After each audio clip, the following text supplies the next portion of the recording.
इस समय हमें देख रहे सभी लोगों को हार्दिक अभिवादन। हम अपने फेज़े के कॉन्फ्रेंस चक्र को जारी रखने जा रहे हैं और आज हम आपको 16वीं कॉन्फ्रेंस के बारे में बताएंगे, स्वयं का अवलोकन। ये फेज़े के पाठ्यक्रम की सबसे महत्वपूर्ण और प्रभावशाली कॉन्फ्रेंसों में से एक है, क्योंकि विशेष रूप से इसका मुख्य उद्देश्य हमें यह सिखाना है कि हम एक बहुत ही शक्तिशाली उपकरण अवलोकन के माध्यम से कैसे गहरे और मूलभूत परिवर्तन कर सकते हैं, जो हमारे पास हमेशा उपलब्ध है और जिसे हम जब चाहें उपयोग कर सकते हैं। यह उपकरण ही हमें अपनी ज़िंदगी को रूपांतरित करने और ऐसे गहरे बदलाव करने की अनुमति देगा, जिससे हमारी ज़िंदगी भी बदल सके। हम में से बहुत से लोग अक्सर अपनी ज़िंदगी को वास्तव में बदलना चाहते हैं। हम में से कई लोग चाहते हैं कि हमारी ज़िंदगी अलग हो, कि हमें हमेशा एक जैसी परिस्थितियों या एक जैसे समस्याओं के कारण बार-बार दुःख न झेलना पड़े। और कभी-कभी हम सोचते हैं कि बदलाव बाहरी रूप से किए जाते हैं। कभी-कभी हम मानते हैं कि बदलाव किसी और देश या क्षेत्र में जाकर रहने से या अपने घर से बाहर निकलने से, क्योंकि हम अपने परिवार के साथ रह रहे हैं, या नौकरी बदलने से या साथी बदलने से होते हैं। लेकिन वास्तव में सच कहें तो दरअसल इससे हमारी ज़िंदगी नहीं बदलेगी। बदलाव अंदर से होते हैं और हमें इन बदलावों को करने के लिए सही या सबसे अच्छी उपकरण की ज़रूरत होती है। और यही असल में हम आज सीखने वाले हैं। वह परफेक्ट उपकरण या वह साधन जिससे हम अपनी ज़िंदगी में गहरे बदलाव ला सकते हैं। आत्मनिरीक्षण क्या है? जैसा कि इसके नाम से ही स्पष्ट है, जब हम निरीक्षण की बात करते हैं, तो हम देखने की बात कर रहे हैं। हम देखने या निरीक्षण की बात कर रहे हैं, लेकिन इस बार हम बाहर की ओर नहीं देखेंगे, बल्कि अंदर की ओर देखना शुरू करेंगे। हम खुद को थोड़ा धीरे-धीरे देखना शुरू करेंगे। आत्मनिरीक्षण एक बहुत ही व्यावहारिक तरीका है, जिससे हम अपने भीतर हमारे जीवन में उन चीज़ों को बदल सकते हैं, जो सही नहीं हैं, जिन्हें हम वास्तव में सच में कभी-कभी बदलना चाहते हैं।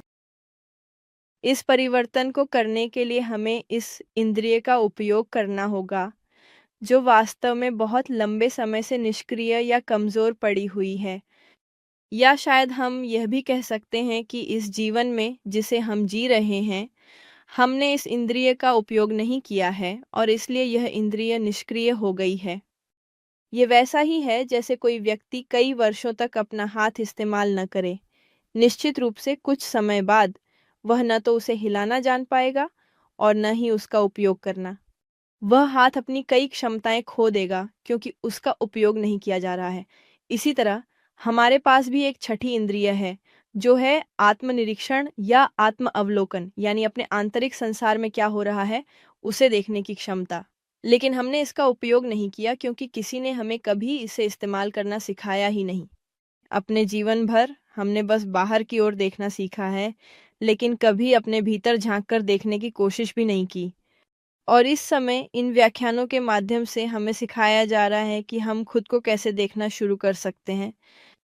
और शुरुआत में यह हमारे लिए थोड़ा मुश्किल होता है, ठीक इसी वजह से, क्योंकि हमारी वह छठी इंद्रिय, वह तीसरी आँख, यानी आत्म अवलोकन की क्षमता कमज़ोर हो चुकी है और इसलिए खुद को देखना शुरू करना हमारे लिए कठिन हो जाता है। फिर भी अगर हम इस इंद्रिय का उपयोग करना शुरू करते हैं, तो हम अपने आंतरिक संसार में जो घटित हो रहा है, उसे देखना शुरू कर देंगे। हमें क्या देखना है, यह ध्यान में रखना ज़रूरी है। हम अपने आंतरिक संसार में कई चीज़ें देख सकते हैं। हम इसे अपने आंतरिक संसार के 3 मुख्य क्षेत्रों में बाँटेंगे। एक है विचार यानी मन। यही सबसे पहली चीज़ है जिसे हम देखेंगे, अपना मन। हमारे मन में क्या चल रहा है? हम क्या सोच रहे हैं? मन हमें क्या कहता है? वह हमें कौन-कौन सी तर्कसंगत बातें, राय, यादें या कल्पनाएँ दिखाता है, जो एक पल में आ जाती हैं? भविष्य के लिए कौन-कौन सी योजनाएँ या कल्पनाएँ उभरती हैं कि हम आगे क्या करेंगे? असल में तो ये मेरी पहली अवलोकन की दिशा होगी, यानी कि वास्तव में मेरा अपना मन। दूसरी अवलोकन की दिशा मेरी थोड़ी-सी भावना होगी। भावनात्मक हिस्सा आमतौर पर नाभि के आसपास सक्रिय रहता है और ये हमारे भावनाएं होती हैं, जो मैं महसूस करता हूँ, पसंद और नापसंद, जब मैं अच्छा महसूस करता हूँ या बुरा महसूस करता हूँ, जब मुझे खुशी होती है या जब मुझे निराशा, घृणा, पीड़ा महसूस होती है। यह दूसरा फोकस है जिसे हम देखेंगे, हमारी भावनाएं और उनकी गहराई, विविधता और विस्तार।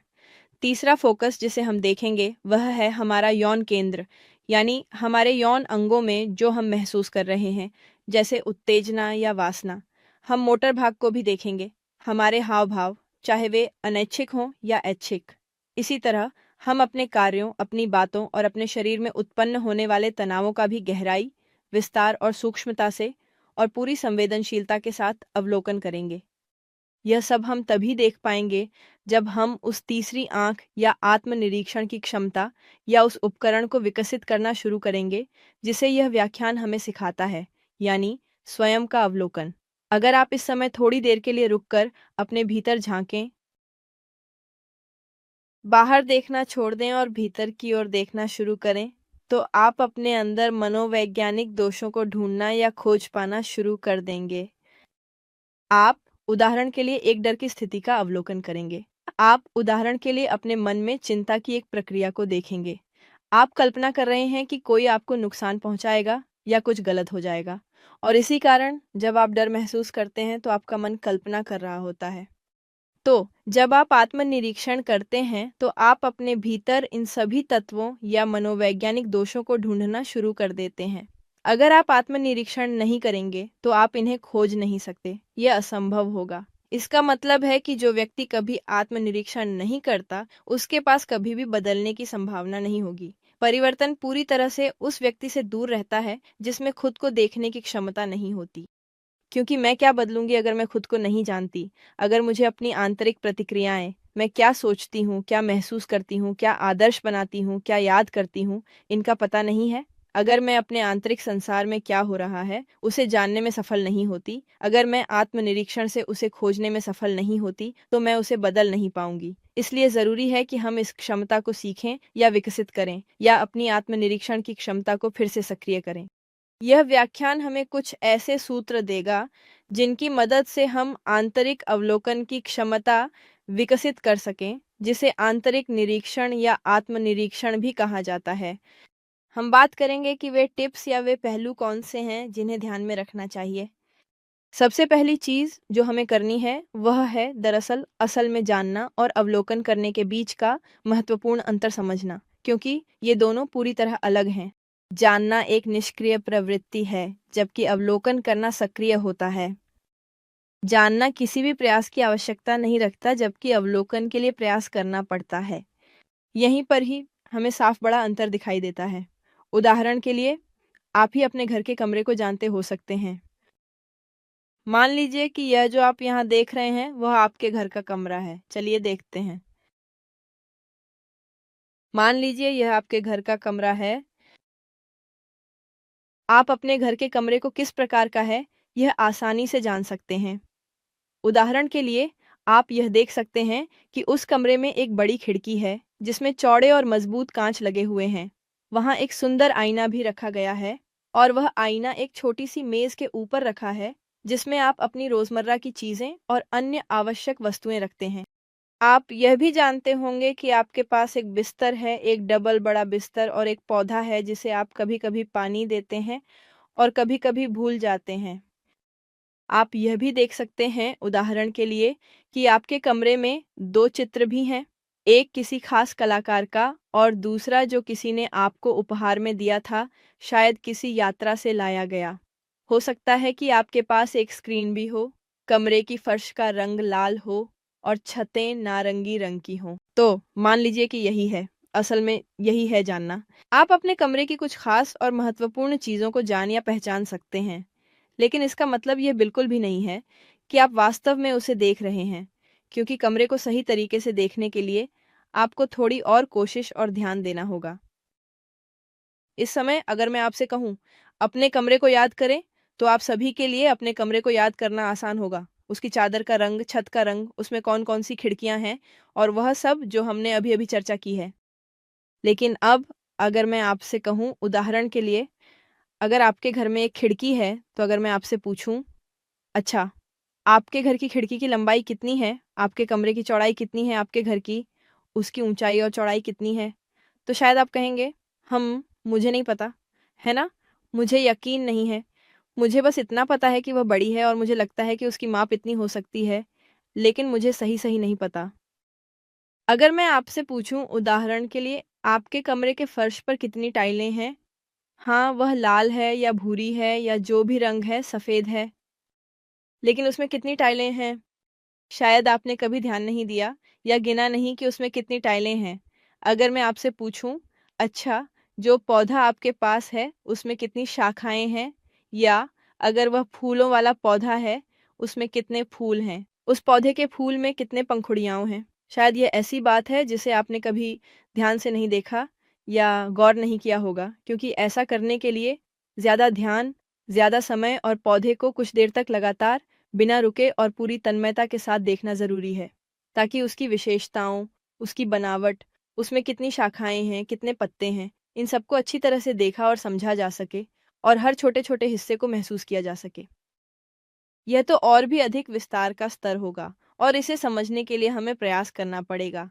अगर मैं आपसे कहूँ, अच्छा, आपके घर में जो तकिया है, उसमें धारियाँ हैं, है ना? तकिए के कवर में, क्या उसमें कुछ धारियाँ या कोई ख़ास डिज़ाइन है? क्या आपको पता है कि उस तकिए में कितनी धारियाँ हैं? तो आपने तकिए की धारियों को गिनने की कोशिश नहीं की होगी, है ना? क्योंकि आपने कभी रुक कर ये विस्तार से नहीं देखा कि उसमें कितनी धारियाँ हैं। तो मैं इससे क्या कहना चाहता हूँ, यही बात हमारे साथ भी होती है। आप सोच सकते हैं या आपको ये पता चल सकता है या आप जान सकते हैं कि आप कभी-कभी अक्सर चिड़चिड़े मूड में भी हैं। ये जानने के लिए कि आप चिड़चिड़े मूड में हैं, आपको कोई खास प्रयास करने की ज़रूरत नहीं है। बस कोई आपको बुरा कहता है, आप प्रतिक्रिया देते हैं और आपको पता चल जाता है कि आप चिड़चिड़े मूड में हैं। अब अगर आप उस चिड़चिड़ेपन को देखना शुरू करना चाहें, तो आपको आत्मनिरीक्षण की वह क्षमता विकसित करनी होगी। वह तीसरी आँख खोलनी होगी और विस्तार से देखना शुरू करना होगा कि उस चिड़चिड़ेपन में क्या-क्या शामिल है। और जब आप विस्तार से देखना शुरू करेंगे, तो आप अपने भीतर कई ऐसी चीज़ें पाएँगे, जिनके बारे में आपने कभी सोचा नहीं था कि वे आपके अंदर हो सकती हैं। आप सोच सकते हैं कि आप सिर्फ़ इसलिए चिड़चिड़े हैं, क्योंकि किसी ने आपको कुछ ऐसा कह दिया, जो आपको पसंद नहीं आया या अपमानित कर दिया। लेकिन अगर आप उस चिड़चिड़ेपन को बारीकी से देखना शुरू करेंगे, तो आपको पता चलेगा कि उस चिड़चिड़ेपन के अंदर बहुत सारे विचार हैं, भावनाएँ हैं, इच्छाएँ हैं, तर्क हैं, यादें हैं, यांत्रिक कल्पनाएँ हैं। आगे क्या होगा इसकी कल्पनाएँ हैं, पसंद-नापसंद हैं और ये सब बहुत सारी चीज़ें हैं। उस चिड़चिड़ेपन को बनाने वाले बहुत सारे छोटे-छोटे विवरण होते हैं। उस चिड़चिड़ेपन में निराशा भी होती है क्योंकि चीज़ें वैसे नहीं हुई जैसी मैं चाहता था। और इसलिए मेरा मनोवैज्ञानिक दोष यानी तानाशाही की भावना भी पीड़ित हो रही है। उस चिड़चिड़ेपन में ये डर भी है कि वह व्यक्ति मुझसे फिर से उसी तरह बात करेगा। उस चिड़चिड़ेपन में अहंकार भी है क्योंकि बाकी लोगों ने सुना कि उसने मेरे साथ कैसा व्यवहार किया। लोगों ने देख लिया कि उसने मेरे साथ कैसा व्यवहार किया और इसी वजह से मैं खुद को अपमानित महसूस करती हूँ। उस चिड़चिड़ेपन में पीड़ा भी है क्योंकि उस व्यक्ति ने सबके सामने जो कुछ भी कहा, उससे मेरी छवि को नुकसान पहुँच सकता है। उस चिड़चिड़ेपन में उस व्यक्ति के प्रति नफ़रत, तिरस्कार भी है। उस चिड़चिड़ेपन में बदला लेने की भावना है, उसमें उस व्यक्ति से बदला लेने और उसे वही महसूस कराने की इच्छा है, जो उसने मुझे महसूस कराया। उस चिड़चिड़ेपन में आलस्य भी है। हाँ, क्योंकि उस व्यक्ति ने जो मुझसे शिकायत की, वह कुछ ऐसा था जो मैंने नहीं किया या ठीक से नहीं किया और मेरा आहत मैं, वही आलसी मैं है, जिसे आलोचना या सुधार किया गया। उस चिड़चिड़ेपन में वासना भी है। हाँ, उसमें वासना है, क्योंकि जो व्यक्ति सुन रहा था कि मेरे साथ कैसा व्यवहार किया गया, वह एक ऐसा व्यक्ति है जो मुझे पसंद है और मैं खुद को बहुत कहें तो उससे कहीं ज़्यादा बुरा महसूस कर रहा हूँ, जितना मैं करता अगर वह व्यक्ति वहाँ नहीं होता। क्योंकि वह व्यक्ति वहाँ था और उसने सुना, इसलिए मुझे और ज़्यादा निराशा हो रही है, क्योंकि अब मैं सोचूँगा कि उस व्यक्ति के मन में मेरे लिए बुरी छवि बन जाएगी और वह मेरी ओर ध्यान नहीं देगा। उस गुस्से के भीतर भी बहुत वासना है, जिसमें वासना से जुड़े कई विवरण हैं। अगर आप लोग उसी आवर्धक कांच से उस गुस्से को देखेंगे, तो आपको और आप पाएंगे कि उस गुस्से में तनाव है, जो आपके कंधों को तनावग्रस्त कर रहा है, आपकी पीठ को तनाव दे रहा है। और जब आप गुस्सा महसूस करते हैं, तो आप अपने हाथों की मुट्ठियां भींच रहे होते हैं, अपने पैरों की उंगलियां मोड़ रहे होते हैं, कि जब आप गुस्सा महसूस करते हैं तो आप चेहरे पर भाव बना रहे होते हैं और उन भावों में से हर एक एक अलग विवरण है। जो भाव मैं अपनी भौहों से बनाता हूँ, जो भाव मैं अपने मुंह से बनाता हूँ, जो भाव मैं अपनी गालों से बनाता हूँ और जब मैं गुस्से में होता हूँ, तब मेरी आंखों की गहरी और तीव्र अभिव्यक्ति, ये सब एक ही चीज से संबंधित है, एक ही स्थिति से, उसी मनोवैज्ञानिक दोष से, जो उस समय मुझे हर तरफ से लगातार घेर रहा है। इसलिए यह समझना महत्वपूर्ण है कि जानना और देखना, इन दोनों में आखिर क्या अंतर है। क्योंकि जानने के लिए मुझे कोई विशेष प्रयास करने की ज़रूरत नहीं है। मैं बस जानता हूँ कि मैं गुस्से में हूँ और ये कोई भी व्यक्ति बहुत आसानी से कर सकता है। लेकिन देखने के लिए मुझे सच में थोड़ा-सा प्रयास करना पड़ता है। उस मनोवैज्ञानिक दोष के हर एक छोटे से विवरण को ध्यान से देखना शुरू करने के लिए, यही असली निरीक्षण है। इसीलिए हम यह कह सकते हैं कि जानना पूरी तरह से निष्क्रिय है, जबकि आत्मनिरीक्षण के लिए लगातार और सजग ध्यान देने की गहरी आवश्यकता होती है, ताकि हम उस गुस्से, उस गहरी उदासी, उस डर, उस ऊब के हर एक छोटे-बड़े पहलू को पूरी तरह से देख और समझ सकें। हमारे भीतर मौजूद किसी भी मनोवैज्ञानिक दोष को विस्तार से देखा जाना चाहिए। इसे गहराई से देखने का प्रयास करना आवश्यक है, क्योंकि जो भी मनोवैज्ञानिक पहलू मैं खोजता हूँ या दोष का जो भी पक्ष मुझे मिलता है, उसे मैं मनोवैज्ञानिक मृत्यु की तकनीक का उपयोग करके समाप्त कर सकता हूँ। आत्मनिरीक्षण ही वह उपकरण है जो मुझे उन सभी पहलुओं की पहचान करने में सक्षम बनाता है। कंधों में तनाव एक विवरण है। जब मैं उस विवरण को पाता हूँ तो मैं उसे समाप्त कर देता हूँ। हे माँ, इस दोष को मुझसे दूर करो। यह याद रखना कि उस व्यक्ति ने मुझे पहले इसी तरह व्यवहार किया था, यह भी एक विवरण है। जब मैं उस याद को समाप्त करता हूँ, हे माँ, इस दोष को मुझसे दूर कर दो, तो मैं फिर से उसी क्षण में लौट आता हूँ और बदलाव लाना शुरू कर देता हूँ। बदले की भावना भी एक और विवरण है। माँ, दोष मुझसे दूर करो, मैं उसी क्षण लौटता हूँ। हताशा भी एक और विवरण है। घमंड भी एक और विवरण है। वासना एक विवरण है। जिन बातों का हमने जिक्र किया वे विवरण हैं और जो भी विवरण मुझे मिलता है, चाहे वह छोटा हो, उसे समाप्त करता हूँ। यहीं पर मैं वास्तव में, सच में बदलाव ला सकता हूँ।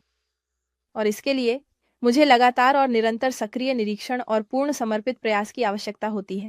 दूसरी भिन्नता जो हम इस सम्मेलन में करने जा रहे हैं, वह है सोचना और देखना, क्योंकि ये भी वास्तव में अलग-अलग हैं और महत्वपूर्ण भी हैं। और हम ये भिन्नताएं इसलिए ही कर रहे हैं ताकि आप सभी एक सच्चे निरीक्षण तक पहुंच सकें। आपको यह समझना चाहिए कि निरीक्षण निष्क्रिय नहीं होता था, ये केवल जानने, सोचने या राय देने की बात नहीं है। अगर हम कमरे के उदाहरण पर वापस जाएं, तो मैं सोच सकता हूँ कि मेरा कमरा बहुत सुंदर है, बहुत व्यवस्थित है, बहुत आरामदायक है और गर्माहट भरा है। मैं अपने कमरे के बारे में कई तरह की राय रख सकता हूँ, लेकिन इसका मतलब ये नहीं है कि मैं वास्तव में उसे देख रहा हूँ। हमने पहले ही बात की है कि निरीक्षण का क्या अर्थ है, कमरे के हर छोटे बड़े विवरण को ध्यान से देखना। अब मैं अपने बारे में बहुत सारी बातें सोच सकती हूँ, बहुत सारी बातें मैं सोच सकती हूँ कि मैं एक बहुत अच्छी इंसान हूँ, मैं सोच सकती हूँ कि मैं दयालु हूँ, ईमानदार हूँ, मैं सोच सकती हूँ कि मैं सरल हूँ, मेहनती हूँ और भी बहुत कुछ आदि। मैं अपने बारे में बहुत कुछ सोच सकती हूँ, लेकिन इसका मतलब ये नहीं है कि मैं सच में खुद को देख रही हूँ। मैं अपने वर्तमान मनोवैज्ञानिक स्थिति की जटिलताओं के बारे में भी बहुत कुछ सोच सकती हूँ।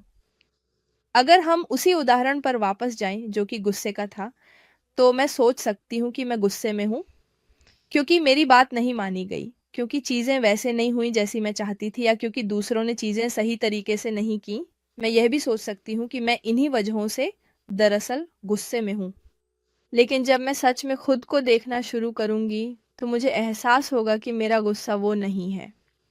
वो बहुत सारी दूसरी चीज़ें हैं जिन्हें मैं जानती भी नहीं थी। उदाहरण के लिए, जो चीज मुझे वास्तव में बुरे मूड में डालती है वह कामुक आत्मा जो निराश है क्योंकि एक निश्चित व्यक्ति उसे काम पर डांटते समय देख रहा था। यही वह चीज है जो मुझे बुरे मूड में डालती है। लेकिन मैं सोच सकता हूँ कि यह उस वजह से नहीं है। मैं सोच सकती हूँ कि ऐसा इसलिए है क्योंकि मेरे साथ अन्याय हुआ है।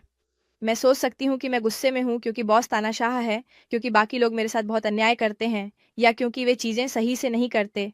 लेकिन अगर मैं खुद को देखूँ, तो मुझे अपने गुस्से की बहुत सारी ऐसी वजहें मिलेंगी, जिनकी मैंने कभी कल्पना भी नहीं की थी कि वे मेरे अंदर हैं।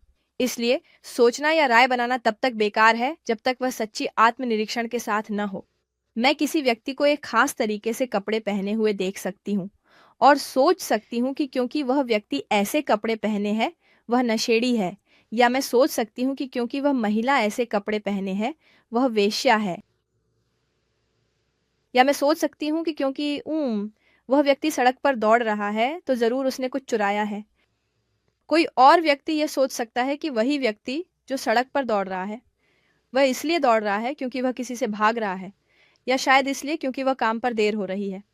हर कोई जो चाहे सोच सकता है, और यकीन मानिए कोई भी हमें सोचने या अपनी राय रखने से नहीं रोक सकता। हर कोई अपनी सोच में जो चाहे सोच सकता है, लेकिन इसका मतलब यह नहीं है कि हम सच में देख रहे हैं या उस चीज की सच्चाई जान सकते हैं जिसे हम देख रहे हैं। अगर हम अपने भीतर जो हो रहा है उसे देखने में सक्षम नहीं है, तो बाहर जो हो रहा है उसे देख पाना तो और भी मुश्किल है, क्योंकि इसके लिए प्रयास की जरूरत होती है। अपनी सोच में जमे हुए उन सभी विचारों को हटाने की जरूरत होती है। जब मेरे भीतर कोई स्थिति होती है और मैं उसे देखना और समाप्त करना चाहता हूँ, तो मैं कार्रवाई करता हूँ। मैं अपने भीतर जो हो रहा है उस पर सोचता या राय नहीं बनाता रहूंगा। मुझे जो करना है वह है देखना। हर तनाव, हर हाव भाव, हर विचार, हर भावना, हर पसंद और हर नापसंद को देखना। यही है जो मुझे करना है, देखना। और जो भी चीज मैं देखता हूँ उसे मैं समाप्त करता जाता हूँ। इसलिए यह जरूरी है कि हम इसे सोचने से अलग समझें। तो हम यह निष्कर्ष निकाल सकते हैं कि स्वयं का अवलोकन करने के लिए हमें दो तत्वों की आवश्यकता होती है, देखने वाला और जिसे देखा जा रहा है। जागृत चेतना देखता, देखने वाला मैं हूँ, मेरी चेतना जो मैं वास्तव में हूँ, वह दिव्य और शाश्वत हिस्सा जो मेरे भीतर है। वह 3% जो इस क्षण सचेत है या किसी भी मानव में स्वतंत्र है, वह दिव्य चिंगारी जो हर इंसान के भीतर होती है, वही देखने वाला है जो क्षण से प्रकट होता है। और जो देखा जा रहा है वह है मनोवैज्ञानिक दोष। वही जो सोचता है, जो महसूस करता है, जो अपमानित महसूस करता है, जो हताश महसूस करता है, जो बदला लेना चाहता है, जो कंधे उचकाता है, जो मुठ्ठियां भींचता है, वह मनोवैज्ञानिक दोष उन सभी मनोवैज्ञानिक दोषों से मिलकर देखा गया बनता है। और हमें हमेशा देखने वाले और देखे गए के बीच यह विभाजन बनाना चाहिए। इस विभाजन को उत्पन्न करने के लिए मुझे क्षण में रहना सीखना होगा, मुझे क्षण में जीना सीखना होगा, और इसका अर्थ है अपने हृदय को महसूस करना सीखना। अगर मैं अपने हृदय को महसूस कर पाऊं, अगर मैं खुद को या अपनी सांस को महसूस कर पाऊं, तो इस क्षण मैं जागरूकता की अवस्था या आत्मस्मरण की अवस्था में प्रवेश कर जाती हूँ, जो मुझे क्षण में जीने की अनुमति देती है। और वहीं से मैं प्रत्येक मनोवैज्ञानिक दोष को देखना शुरू कर सकती हूँ। जब कोई व्यक्ति खुद को पर्यवेक्षक की स्थिति में रखता है तो यह ऐसा है जैसे वह एक बाज बन जाता है जो ऊंचाइयों से अपने शिकार को पूरी स्पष्टता के साथ देख सकता है, क्योंकि वह तीसरी आंख खुल जाती है। वह दृष्टि जो हमें उन सभी मनोवैज्ञानिक दोषों को देखने की अनुमति देती है जो उन केंद्रों में चलते हैं जिनके बारे में हमने बात की थी, जो हैं मन, हृदय और सेक्स। जो कुछ भी चलता रहता है, हर एक हिस्सा जो हिलता है, जो इस मामले में मनोवैज्ञानिक दोष हैं, हम उन्हें दिव्य माता से प्रार्थना करके समाप्त करते हैं। मेरी माँ, इस मनोवैज्ञानिक दोष को मुझसे हटा दो। अब अंत में हम ये कहने जा रहे हैं कि दो दुनियाएं मौजूद हैं। बाहरी दुनिया मौजूद है और आंतरिक दुनिया भी मौजूद है। हम बाहरी दुनिया को सूंघना, स्वाद लेना, सुनना, देखना और छूना, इन 5 इंद्रियों से अनुभव करते हैं। इन्हीं से हम खुद, लोगों और चीज़ों को पहचानते हैं। लेकिन ये इंद्रियां केवल सतही और भौतिक चीज़ें दिखाती हैं। अपने भीतर को जानने के लिए गहरी अनुभूति चाहिए। ये पांचों इंद्रियां हमें हमारे बाहरी संसार में होने वाली हर चीज को देखने की अनुमति देती है, लेकिन आंतरिक संसार को देखने के लिए ये बाहरी इंद्रिय अनुभव हमारे किसी भी काम नहीं आते। हमारी इंद्रियां हमारे भीतर क्या हो रहा है ये नहीं देख सकती। इसके लिए आत्मनिरीक्षण जरूरी है। घ्राण शक्ति के माध्यम से मैं अपनी भावनाओं को सूंघ नहीं सकता। स्पर्श के माध्यम से मैं अपनी इच्छाओं को छू नहीं सकता। स्वाद के माध्यम से मैं अपनी तनावों का स्वाद नहीं चख सकता। नहीं, मेरी पांचों बाहरी इंद्रियां मुझे अपने आंतरिक संसार को देखने की अनुमति नहीं देती, न ही यह जानने देती हैं कि मेरे भीतर क्या हो रहा है। अपने आंतरिक संसार को देखने के लिए मुझे एक विशेष और अतिरिक्त इंद्रिय की आवश्यकता होती है। इसलिए हम इसे आमतौर पर छठी इंद्रिय ही कहेंगे, और वह इंद्रिय है आत्म अवलोकन, अर्थात स्वयं का निरीक्षण करने की इंद्रिय। केवल आत्म अवलोकन से ही मैं अपनी हर आंतरिक अवस्था को महसूस कर सकता हूँ। जब मैं उन्हें सचेत रूप में देखता हूँ, वे जैसे हैं वैसे ही दिखते हैं, तब मैं उनका मूल्यांकन कर सकता हूँ, यानी पहचान सकता हूँ कि वे नकारात्मक मनोवैज्ञानिक दोष हैं। ऐसा करते हुए मैं अगला कदम उठा सकता हूँ, उन्हें समाप्त करना अपनी चेतना की प्रेममयी शक्ति से। तो अगर मेरे अंदर डर की कोई अवस्था है तो उसके बारे में सोचते रहने या यह मान लेने के बजाय कि मुझे डर लग रहा है, मुझे अपने डर का अवलोकन करना शुरू करना चाहिए। मेरा डर मुझे क्या महसूस करा रहा है? आह! यह मेरी पीठ में तनाव पैदा कर रहा है। यह मेरे पेट में तनाव पैदा कर रहा है। तो हर उस तनाव को जो मैं पहचानता हूँ, मैं उसे देखता हूँ, मुझे एहसास होता है कि यह एक दोष है और मैं उसे समाप्त करता हूँ। हे माँ, इस दोष को मुझसे दूर कर दो। ये मेरे पैरों की उँगलियों को सिकोड़ने का कारण बन रहा है। ये मेरे चेहरे पर कुछ खास भाव लाने का कारण बन रहा है। मैं उस भाव को देखता हूँ, मुझे एहसास होता है कि यह एक दोष है और मैं उसे समाप्त करता हूँ। यह मुझे किसी डरावनी स्थिति की कल्पना करने पर मजबूर कर रहा है कि मेरे साथ क्या होने वाला है या कि कोई विशेष व्यक्ति मेरे साथ क्या करने वाला है। तो मुझे उस यांत्रिक कल्पना की प्रक्रिया को देखना होगा, यह समझना होगा कि यह एक दोष है और उसे समाप्त करना होगा। उस कल्पना की प्रक्रिया में जो भी पात्र आते हैं, उन्हें भी समाप्त करना चाहिए। डर महसूस करते समय जो भी यादें सामने आती हैं, उन्हें समाप्त करना चाहिए। भविष्य की जो भी कल्पनाएं आती हैं कि क्या हो सकता है, मेरे साथ क्या होने वाला है, उन्हें भी समाप्त करना चाहिए। डर के समय जो इच्छाएं आती हैं, मुझे चिल्लाने की इच्छा होती है, मुझे भागने की इच्छा होती है, मुझे रोने की इच्छा होती है, मुझे छुपने की इच्छा होती है। जब मुझे डर लगता है तो कमजोरी महसूस होती है। मैं खुद को कमजोर महसूस करता हूँ। हर भावना को पहचानें, समझें कि यह मनोवैज्ञानिक दोष है और दिव्य माता से कहें, माँ कृपया इसे हटा दो। और यह आत्मनिरीक्षण के माध्यम से ही संभव है। निश्चित रूप से इसके लिए हमें आत्मनिरीक्षण की आवश्यकता होती है। हमारी कोई भी बाहरी इंद्रियां हमें आंतरिक रूपांतरण प्रक्रिया पूरी करने में मदद नहीं करेंगी। एक व्यक्ति पूरा जीवन बाहरी दुनिया देखते हुए बिता सकता है। उदाहरण के लिए एक वैज्ञानिक अपना समय अध्ययन में लगा सकता है कि पौधे कैसे बढ़ते हैं, जानवर कैसे व्यवहार करते हैं, विभिन्न परिस्थितियों में मनुष्यों का व्यवहार कैसा होता है। हालांकि यह बाहरी निरीक्षण उसे अपने आंतरिक संसार को जानने या रूपांतरित करने में सक्षम नहीं बना पाएगा। लेकिन अगर वह वैज्ञानिक अपने आंतरिक संसार में क्या हो रहा है, इसे देखने के लिए समर्पित नहीं है, तो वह पूरी जिंदगी एक अज्ञानी ही बना रहेगा। क्योंकि असली ज्ञान बाहर नहीं है, असली ज्ञान अंदर है। और मैं बाहरी दुनिया को उतना ही जान सकती हूँ जितना मैं खुद को जानती हूँ, जितना मैं स्वयं का अवलोकन करती हूँ। इसीलिए यूनानियों ने कहा था, मनुष्य स्वयं को अच्छी तरह से जानो और तब तुम ब्रह्मांड और देवताओं को भी थोड़ा और जान लोगे।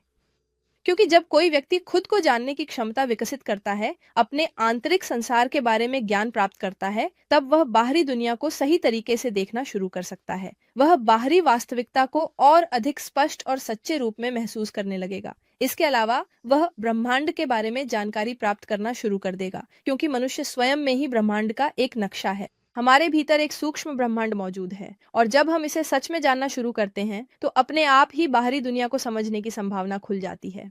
जब कोई व्यक्ति खुद का प्रत्यक्ष निरीक्षण करता है, यानी जब वह सचेत रूप से आत्मनिरीक्षण करता है, तो वह वर्तमान क्षण में जी रहा होता है और ऐसा करते हुए वह चेतना को अपनी जिंदगी में सक्रिय रूप से प्रकट और अभिव्यक्त होने की अनुमति देता है।